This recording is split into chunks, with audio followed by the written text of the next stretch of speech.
Hey, you're tuned in to Dadsplaining, a weekly chronicle of all the weirdest, messiest, grossest, and funniest parts of fatherhood, hosted by two first-time dads. I'm Jesse. And I'm Brandon. And today you're going to be listening to part 2 of our delivery stories. Last week, we started off and explained everything from the contractions to the water breaking through getting to the hospital, and today we are going to carry these stories to term and get all the way to delivery. Be sure to subscribe to us wherever you find your podcast needs. Also, you can find us on Facebook and Twitter. Or if you'd like to go old school, drop us an email. You can find us at dadsplainingpodcast@gmail.com. So when we ended the show last week, my wife was being wheeled into the OR for an emergency C-section. Our son was not descending the way he needed to, and after the second epidural, her dilation actually started to reverse, and the doctors could tell that something very bad might happen if we continued to try to deliver vaginally. So they put my wife under with the gas. They wheel her in. I am outside the OR, basically on my knees, praying to God, please let this be okay. And after a minute of prep, they walk me into the operating room. They take me over by my wife's head. They raise a curtain so we can't really see what's going on. Mm-hmm. And they're giving her, I guess it's some anesthesia. Yeah. And it numbs her. It doesn't completely put her out. She's still kind of panicking, but what's funny is at the same time she's apologizing to all the doctors. She's like, I'm sorry that I'm screaming and crying so much. I'm so sorry. Like the other mothers in the on the floor must be freaking out just hearing me. Mm-hmm. And the doctor turns to her and says, oh honey, no, you're the only one here tonight. And she goes, okay, great. And then she really lets it fly. Oh man, that's great. Yeah, and that actually I think helped. Yeah, you gotta have a moment. That's yeah. nice. Yeah. So she throws up again. And the anesthesiologist, who I think was the same one from before that gave her the epidural, Mm-hmm. God bless the guy. He's great at his job, but maybe not so great with the bedside manner. So he doesn't know what to do. So he grabs a towel and just like kind of throws it on her face and kind of mops her up a little bit. So, he's beautiful. Basically, my wife's sitting there and she's like, he's wiping her own vomit into her face and hair. Perfect. Yeah, it's great. Poor It's guy. a beautiful process. It's a beautiful I think. process. Yeah. So, from then on, it's surgery. The doctors are doing their thing. I'm holding my wife's hand. I can't see what's going on. She can't see what's going on. She's panicking. I'm, freaking out on the inside. But then, that rock facade is back up. Absolutely. Then they pull out the baby. And they pull the curtain down. And they say, Jesse, Ashley, meet David. Mm-hmm. And tears start flowing down my face. I'm like, oh, God, he's so beautiful. Mm-hmm. My wife says, I can't see him. Oh. And I say, no, honey, look, he's right there. He's right there. Look, just look, he's right here. He's beautiful. And my wife says, no, look at me. I turn and the curtain had fallen on her face. So she can't see anything. I'm like, oh. Okay. So I pulled the curtain off of her face and she sees the baby. Goodness. And it's, it's that wonderful moment. They take a picture with us and then they bring him over to clean him off. Yeah. So at this point, it's important to bring up that there were a number of things that were on our birth plan that we did not get to achieve. Right. One of those things was immediate skin-to-skin contact. Sure. This did not happen because it was a C-section. Right. Another one of those things was delayed cord clamping. Mm-hmm. This is something that moms and dads, as they're going through the process, they're going to offer you various options. One of those is cord blood banking, and one of those is delayed cord clamping. And all of those are different things. There's different science and ideas behind each one. Really, the final choice is up to you. But the idea is with delayed cord clamping, they say that gives the mom's body more time to transmit some fluids and nutrients through the umbilical cord to the baby after birth. Some people recommend it. Some people say, well, no, just bank that blood, store that blood, and you can use it later on if your baby gets some kind of illness. We said, what the heck, we'll do delayed cord clamping because cord blood banking is very expensive. Yeah. That did not get to happen. And there's a reason that did not get to happen that to me is just kind of a God thing. And I don't say that a lot. But throughout the whole 18 hours of labor, the doctors and nurses could not understand why the baby wasn't coming. They could not understand why he wasn't dropping, why my wife's dilating was going from 9 centimeters down to 5 centimeters. Right. It turns out it was because David's umbilical cord was wrapped around his chest. Oh, okay. It was caught under his arm. It was tied around him. And it was to the point where if we had had a natural birth, something very bad would have happened. Sure. I don't even really want to think about it. But we may not have gone home with the baby. Right. Luckily, they delivered via C-section, and when they pulled him out, they didn't get a chance to cut the cord because the cord snapped. Later on, my wife's OBGYN would say that she'd only seen that happen once. It was during a natural birth, and it was not a happy birth. It was a very complicated birth. So that happens in extreme circumstances. So thank God we had a C-section. We were not in a position where his umbilical cord was wrapped around him coming out of the birth canal. So at that point, we had our baby. And I got to go watch him as they cleaned him off and measured him and did all the necessary things at that point. And because at that point, my wife had fallen back asleep. Basically, what happened was she felt they were stitching her back up, and she was twitching a little bit. So the doctors looked down and realized, oh, hey, she can feel this. Crap, give her some more.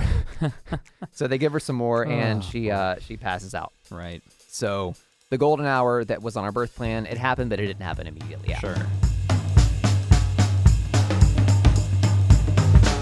So yeah, so I think I've caught up to you in terms of now we're at delivery. So what happened next for you guys? At this point, we'd thrown everything out the window of what we thought was going to happen, and we were just kind of assuming that we weren't going to make any progress from like the dilation. We had so much going on. We didn't have any checks throughout the day, just on like how dilated my wife was, because there wasn't time. So we didn't have any feel for progress. We just assumed we weren't getting any. And so while she's, we're in like one of the few relaxed moments, because the epidural, you're just not feeling as much pain and we're just kind of relaxing, the nurse comes in and actually finally checks on us and takes a look at how we're doing. And literally out of left field, she just says, okay, you're 9 centimeters. You're going to be ready to push soon. Wow. Like, what? Yeah. You want to run that by me again? Like, what happened? So somehow throughout this entire process, Champ, that my wife is just dilating like a pro somehow. I'm holding a leg. My wife's mother, who was also in the room, was there to support and help as well, and she was holding the other leg, and Austin's pushing my wife. Austin is going through and just like, all right, I'm going to do it. Let's see what happens. Yeah. We were all just kind of like, okay, this is fine.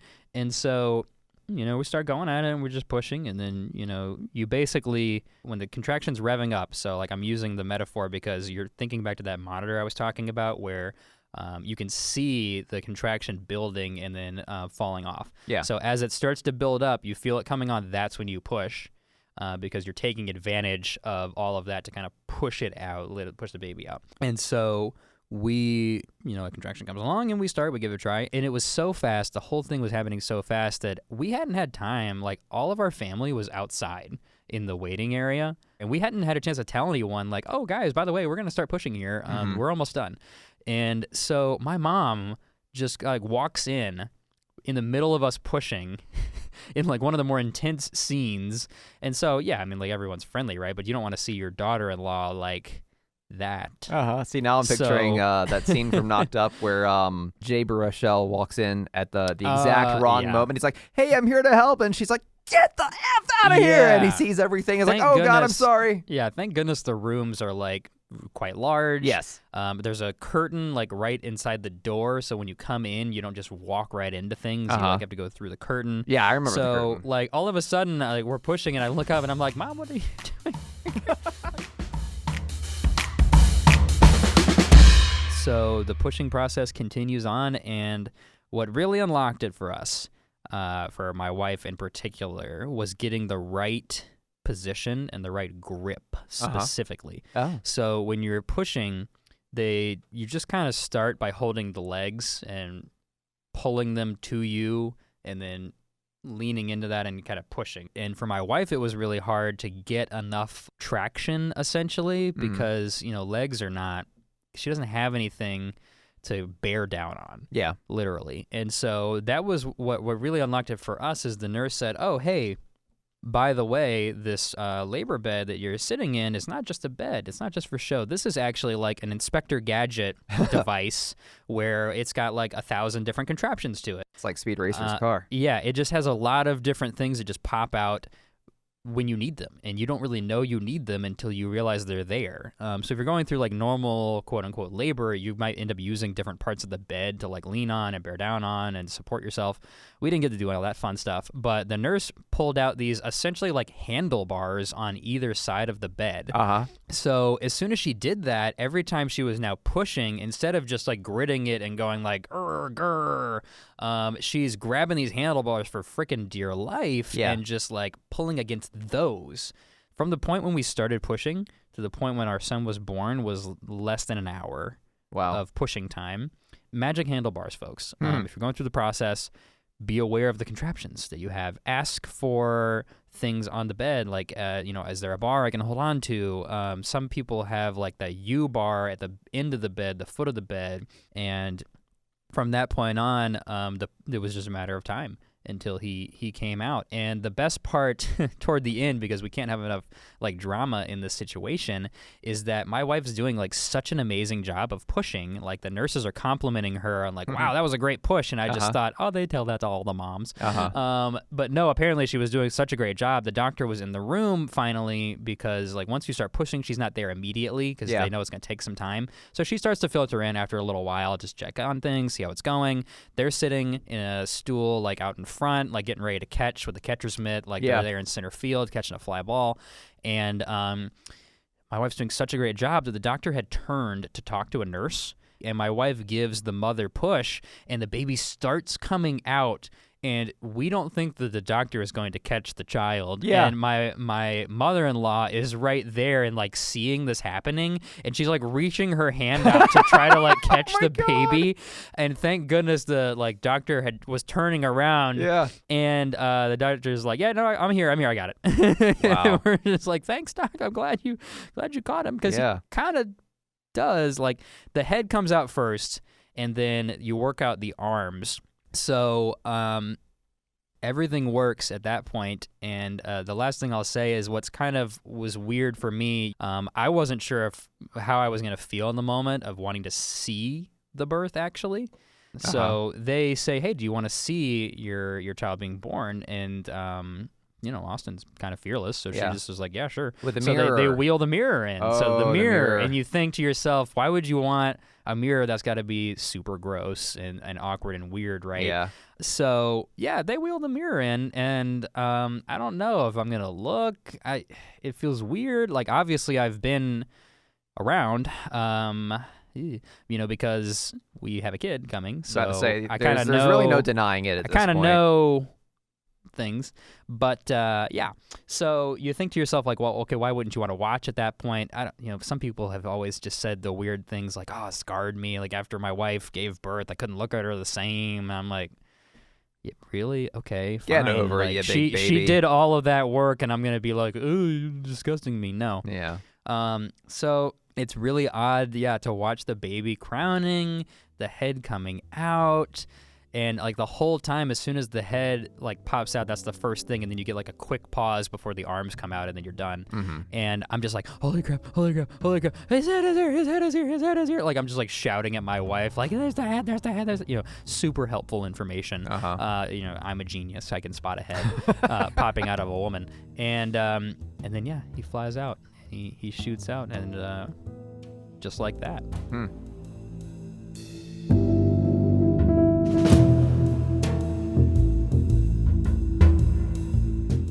Wow. All those things we went through, and to put it to some kind of perspective of time, you said that your process was like 18 hours long. 18 hours. And you did kind of make some progress, but then it kind of went backwards, and you didn't really, get to the natural birth, certainly, and you had to do the C-section, and 18 hours is a long time, and you guys had like overnight and things like that.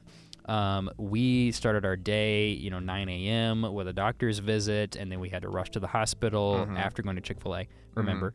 And then, so from the time we got in there, I want to say it was like 11 in the morning, and maybe like 10. 10 hours was the entire time from start to finish for us. Yeah. Even though we went through literal roller coasters, and then we somehow ended up being able to have the natural birth, it was such a fast process, I feel like. I don't know how 18 hours felt to you. Probably felt pretty long, but quick. You feel it. Yeah. You feel it because it is such a unique event in your life. Nothing before could have prepared you for it. Yeah. So it's like it's almost like you're living another life at that point. Mhm. You live within the walls of the hospital.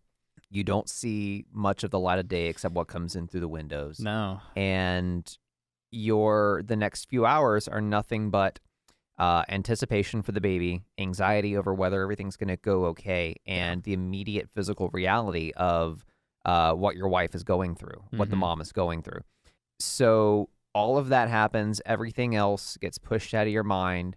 And, with an 18-hour labor like what we had, it felt very, very long. It felt longer than 18 hours. And what's in my mind, I mean, I can remember everything clearly, but all of that mixes in together with the few days that we spent in the hospital after that. Sure. Because we were there, we had the baby on a Thursday.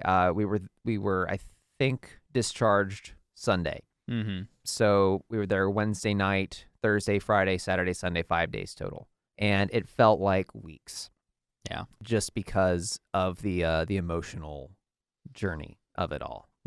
So the only other thing I think I want to mention about like the immediate aftermath is something that you probably didn't experience because of the C-section, right? So the difference is going out through the vagina versus not, right? Like the thing that you don't think about is that actually makes a difference in several ways.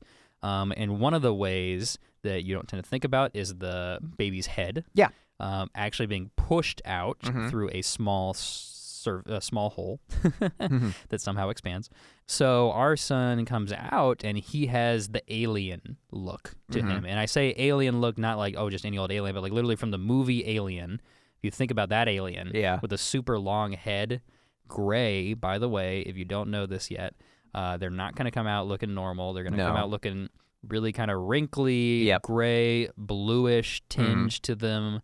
And really, and that's no matter what you look like. Right. Like racially, the size and shape of you, like all babies come out looking like this sort of amorphous, blobby, wrinkly, unsaturated, like thing. Covered in various amounts of like blood and gunk and such. Yeah. So yeah, get ready for that, by the way. You don't have to panic.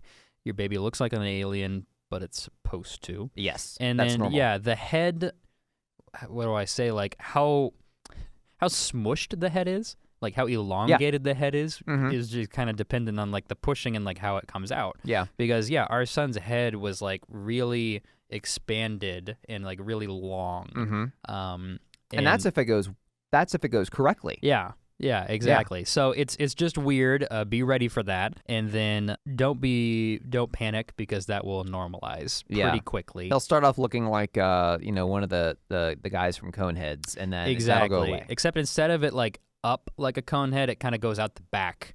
Is kind of what it looked like. Yeah. So if you take a cone head and put it on the back of the head instead, which is why I'm like making that alien reference. It's exactly. Weird. Like their head is like a rectangle. And it's kind of funny, but you don't care one bit at this point. You're just pumped that they're here. We got to have the golden hour and the skin on skin right after. You mentioned that unfortunately that's some things that you may not get right away if you have the C-section because you're literally having surgery.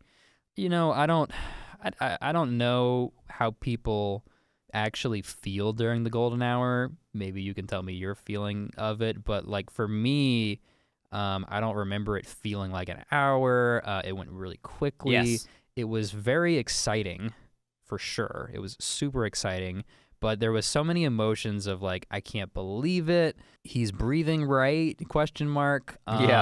All these other things, the family, like, what am I going to do? How do I want to break the news to everyone? Can I do the Simba thing, like holding him up? Like, I really wanted to walk out of the room and be like, he is here.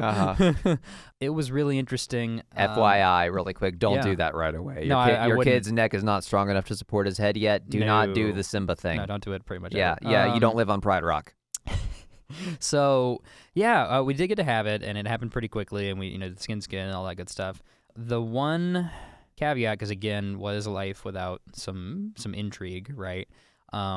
So really, if you looked at our story things happen along the way that you wouldn't want anyone to go through, Mhm. but the end result is what you hoped for. You hope for everyone being healthy and coming out, and your wife and your partner being fine, and that all technically ends up happening for us.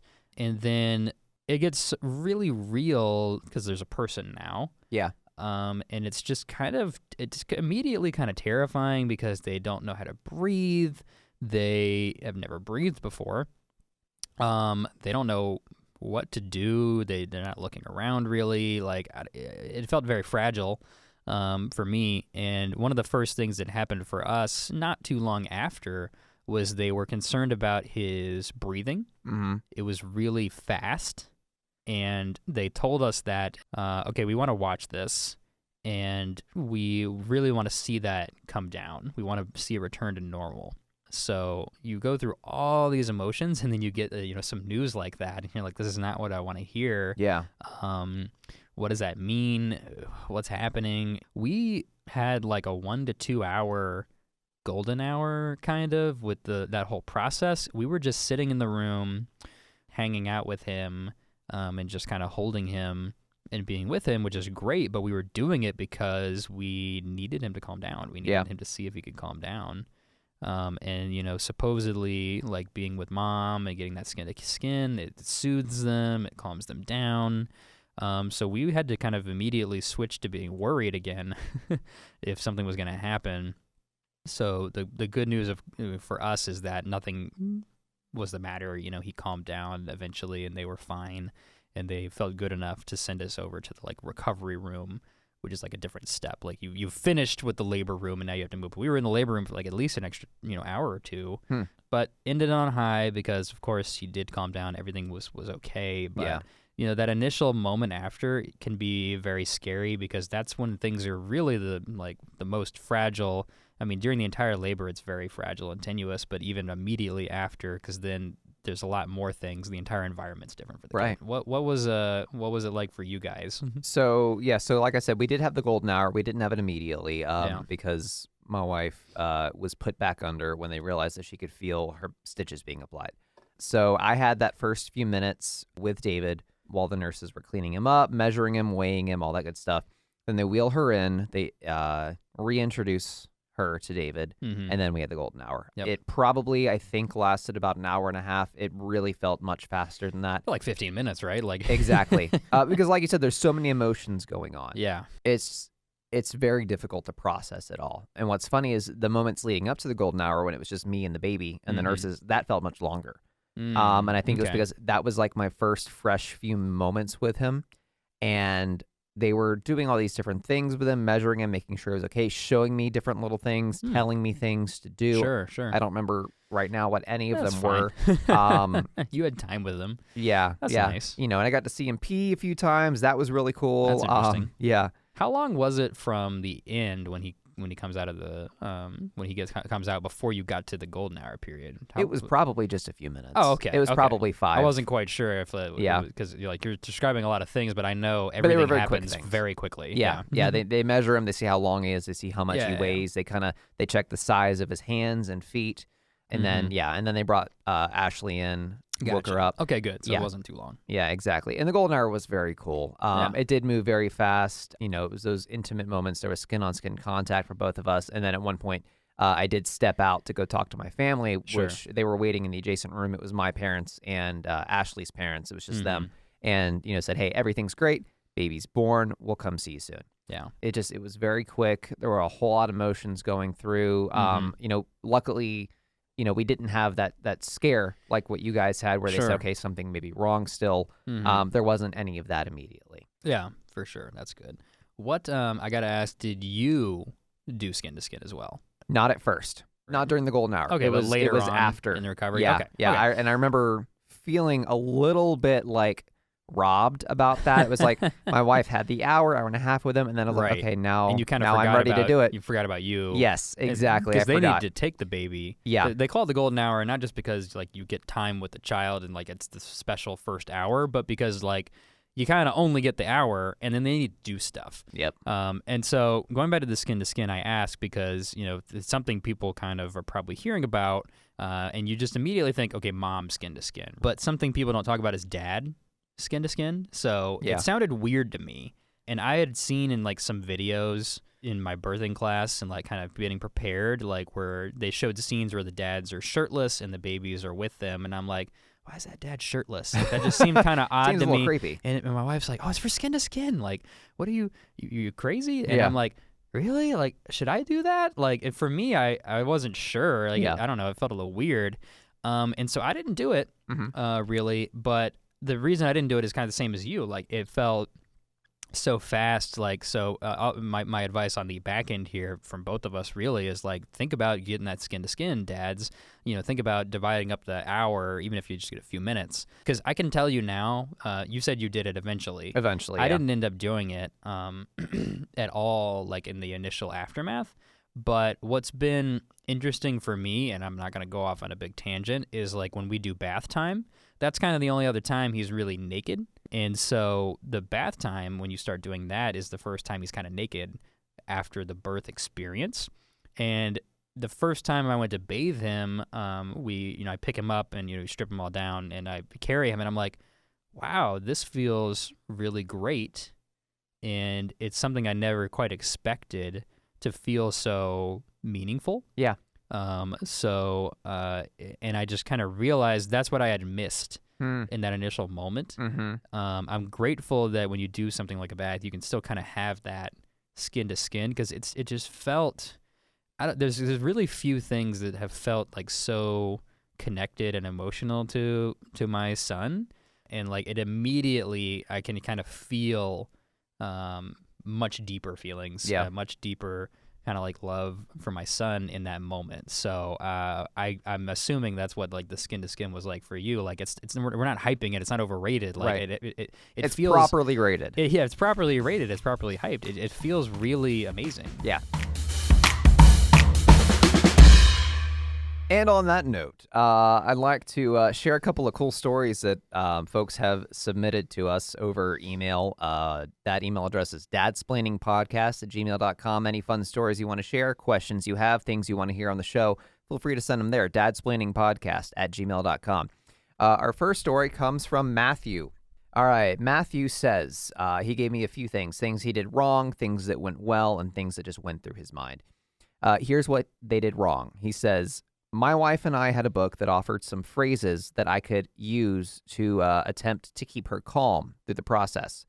But when the time came, I forgot most of them, and I ran out of material. So I just ran out of things to say and had nothing to say to her. Here's what went well, though. In that same book, they provided the different phases of labor, the different stages that the mom is going to go through. That content with the transitions between the phases, that became really helpful because when the mom hits this phase, she keeps saying, oh my God, I can't do this. I feel like I want to give up, that kind of stuff, which is obviously not an option at that point. If he says, if I hadn't read up on the transition phase, I don't think I would have been able to help her get through it. And so what he felt going through it was, my emotions throughout the day were changing constantly. It went from excitement to focused, which a lot of that was while driving to the hospital, which that's an important time to be focused, is when you're behind the wheel of an automobile, to borderline terror, just because of watching the pain that his wife was going through, to pure exuberance the moment my daughter was born, and then to exhaustion. And that's something that all dads and of course, obviously moms can relate to. I mean, after all of that, you're physically exhausted because you haven't slept. You're emotionally spent because you have felt every emotion there is for a human to feel. And he ends it with, it was amazing to see that my wife, who was either taking oxygen between contractions because she was about to pass out, or trying to catch a quick nap because she was so tired, it was amazing to see that suddenly she had this abundance of energy after delivery. Yeah. Which, dude, I can't explain it to you. Women are made of different stuff. Just stronger than men are. I don't know. End of the day. They've got some kind of gland that produces that energy that we didn't have. Yeah, that's a solid point there at the end.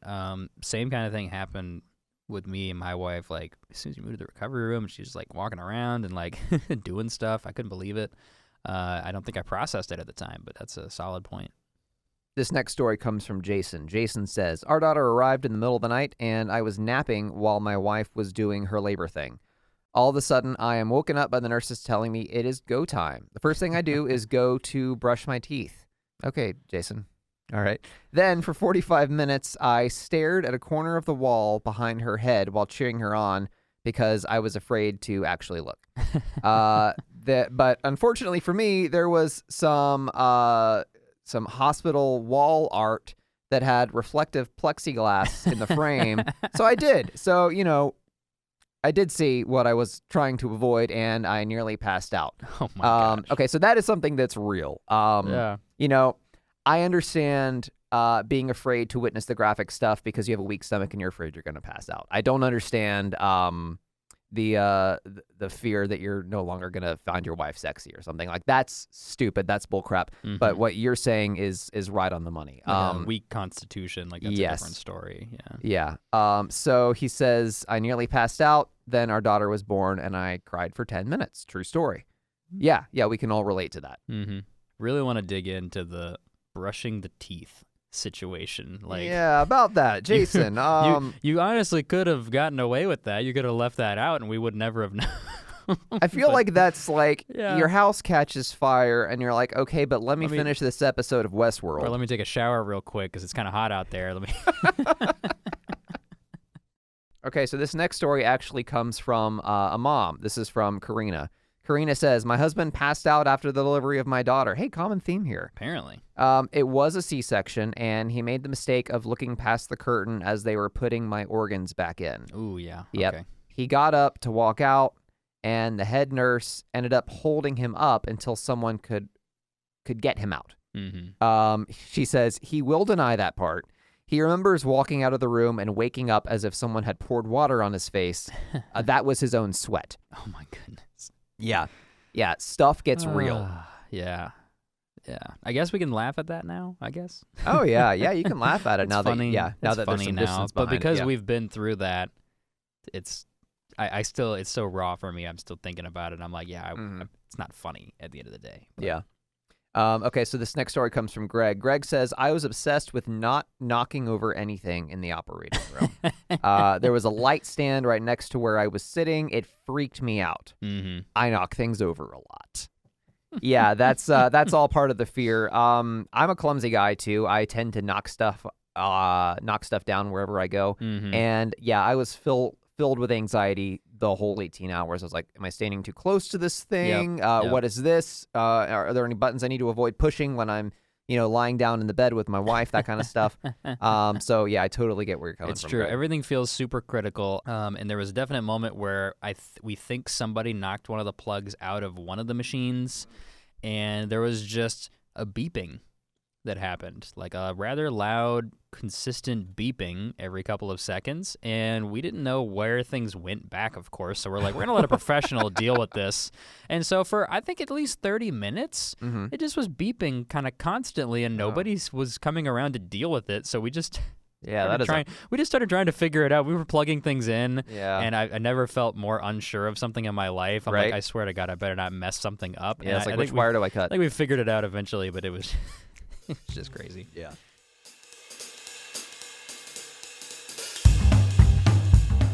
All right, well, that does it for part 2. Hey, thanks for hanging with us through both parts of these stories. We really wanted to take the time and give you the full scope as much as we could. I mean, even with everything we said, there's a lot that we didn't say.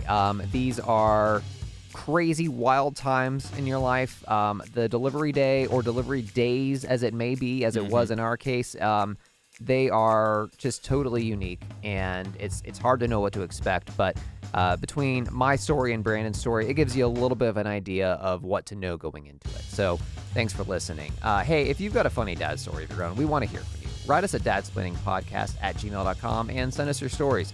You might just hear them on the podcast next week. Lastly, if you like what you heard today, don't forget to give us a 5-star rating on iTunes.